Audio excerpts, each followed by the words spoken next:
Our top stories at this hour. Protests build in South Africa. Police are forced to step in to break up clashes between locals and foreigners in Pretoria.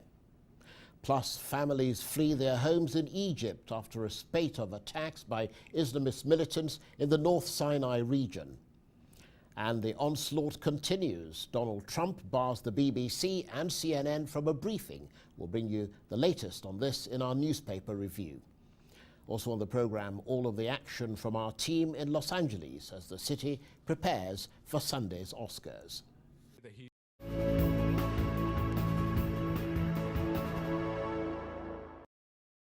We begin today, though, in South Africa, where concerns over the anti-immigrant sentiment continue to grow. Police in Pretoria have used rubber bullets, tear gas and water cannons to disperse crowds at an anti-immigrant march. A low-flying police helicopter was also deployed to break up a standoff between local protesters and foreigners, with both groups armed with sticks, bricks and knives.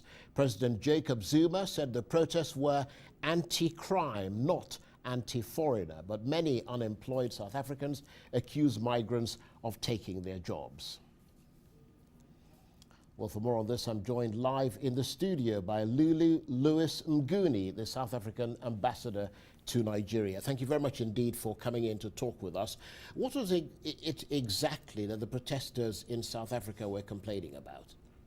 Well, our people are complaining about issues of houses being hijacked and being used by foreigners to sell drugs and, of course, to bring in underage girls into prostitution. That is just one of them. But, of course, we don't see... Well, that's the one you want people to hear, because what we're hearing is that the central focus of their protests was that immigrants are taking jobs from them. Do you feel that the march, that anti-foreigner protest, was justified? Well, you know, our constitution in South Africa is a democratic and progressive. Yeah, but I asked you a specific question, Ambassador. Do you feel that the march, which is essentially an anti-foreigner protest, do you think it was justified? I would have preferred that the march be held back. But of course, we understand if people are acting within their constitutional rights, we cannot say this. But for the sake of peace and for the sake of security, I would not be supportive. Obviously, the migrants feel very vulnerable. They've been attacked, their shops have been looted and destroyed, and you, the South African government, don't seem willing or able to protect them.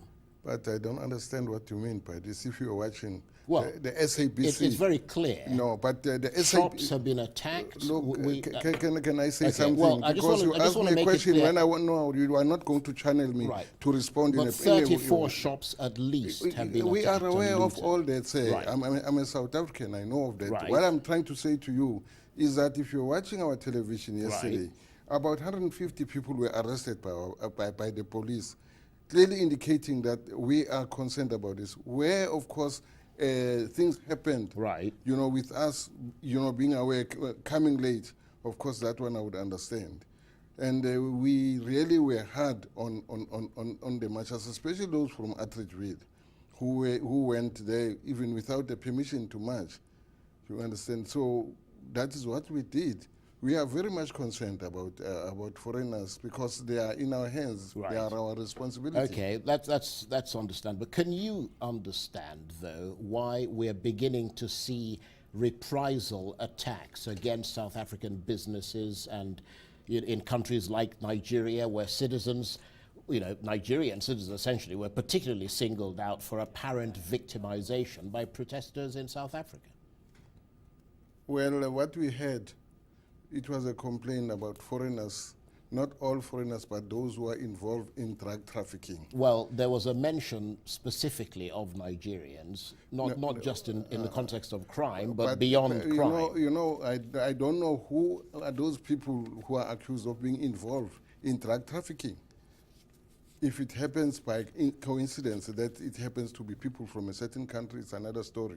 But they were complaining about people involved in drug trafficking, and there are Nigerians who have come to support the people of South Africa who are concerned about this, and they said, we are mothers, we are fathers, we do not agree to people coming from foreign countries bringing drugs, because those people who are affected are our future, our youth.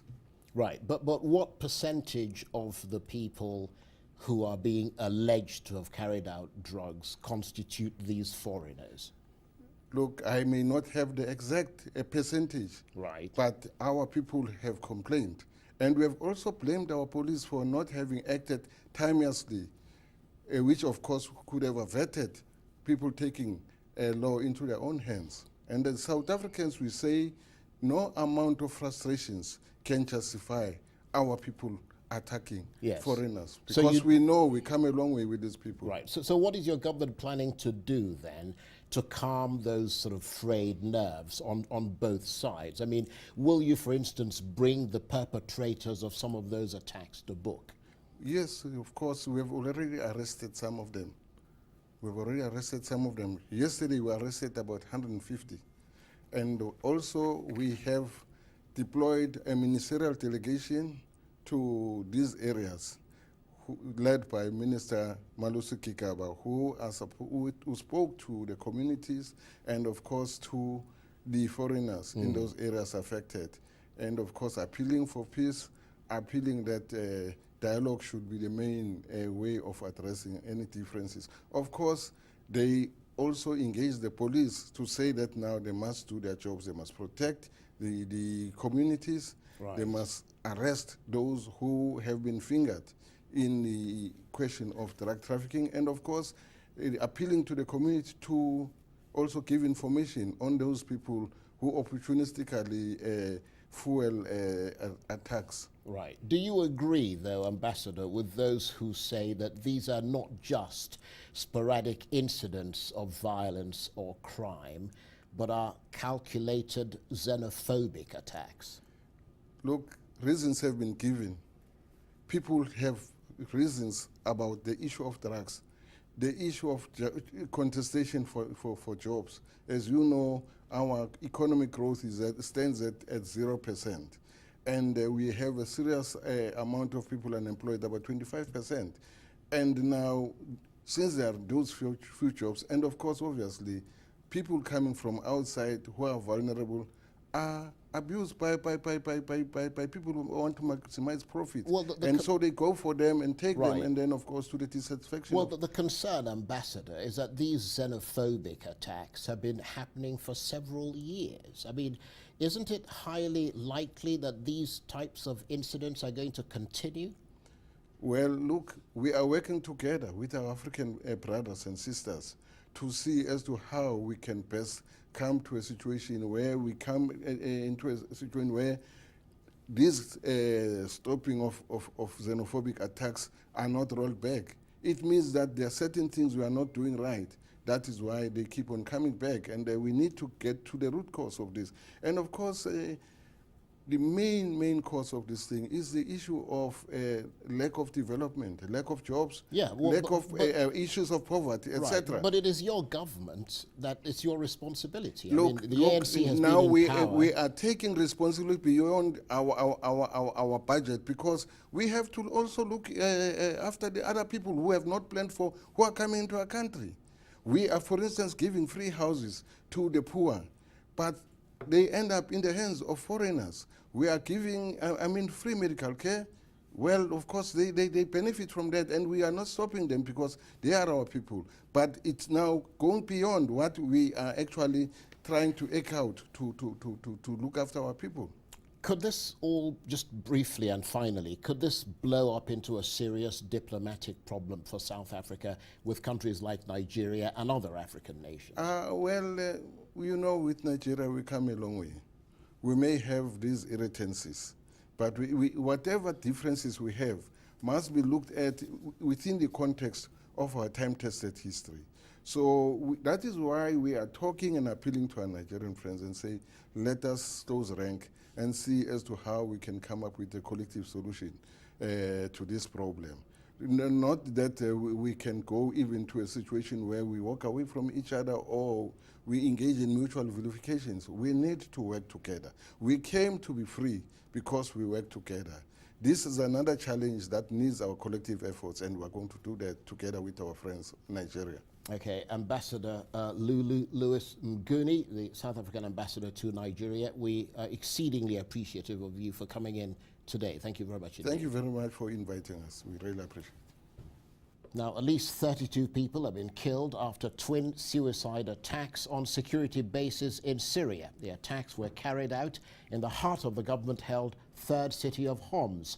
The Syrian Observatory for Human Rights said the headquarters of state security and military intelligence in 2 central districts were hit. Negotiations are currently underway in Geneva, bringing together the Syrian warring parties. In Egypt, dozens of Coptic Christian families have been fleeing their homes in North Sinai province after a number of recent killings by suspected Islamist militants.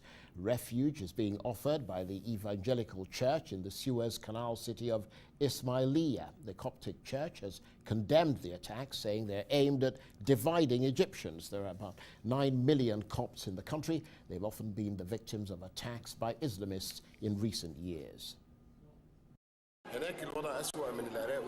The situation there is way worse than Iraq and Syria. We've become scared of our own shadows. We look around us and behind us. We're scared that somebody might be walking behind us and shoot us. We have become afraid. Now, Iraqi forces are continuing their offensive on western Mosul after successfully entering a neighborhood in that area of the city yesterday. The operation aims to retake the region from the so-called Islamic State. It's their last major stronghold in the country.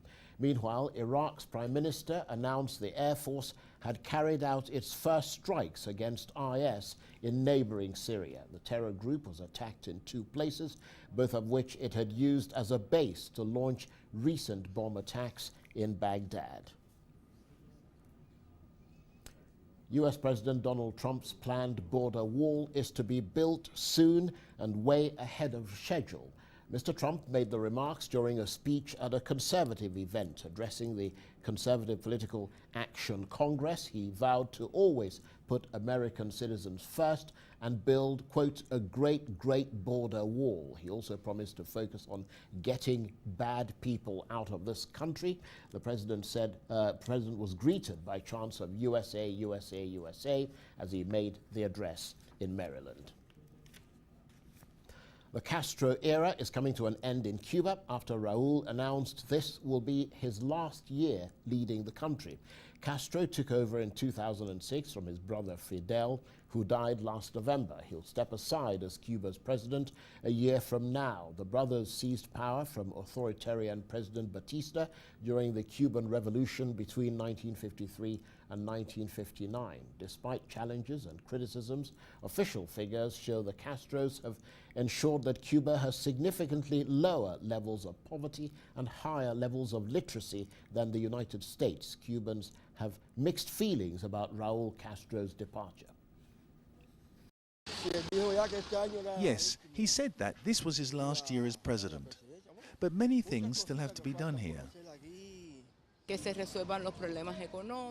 The economic problems have to be solved. All the things that are pending have to be resolved. Our currency, the CUP, has to have the value it should have. I am worried about who comes. I do not worry about Raúl leaving, because someday he has to. But whoever comes next,